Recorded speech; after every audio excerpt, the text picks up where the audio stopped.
ভারতের জনগণ ভারতের জনগণ ভারতকে ভারতকে সার্বভৌম সার্বভৌম সমাজতান্ত্রিক সমাজতান্ত্রিক ধর্মনিরপেক্ষ ধর্মনিরপেক্ষ গণতান্ত্রিক গণতান্ত্রিক সাধারণতন্ত্র রূপে সাধারণতন্ত্র রূপে গড়ে তুলতে এবং এবং তার তার সকল সকল নাগরিকই যাতে যাতে সামাজিক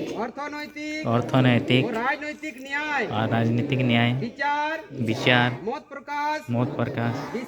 বিশ্বাস ধর্ম এবং উপাসনার স্বাধীনতা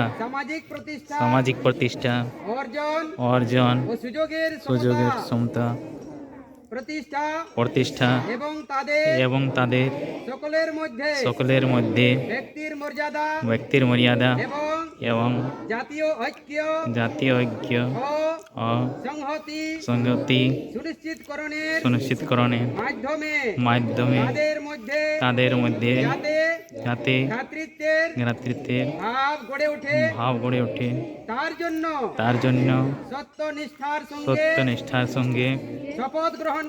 শপথ গ্রহণ করে আমাদের গণ পরিষদের আজ 1949 সালের 26 নভেম্বর তিথি মাঘ শুক্ল সপ্তমী সম্বত 2006 বিক্রমী এতদ দ্বারা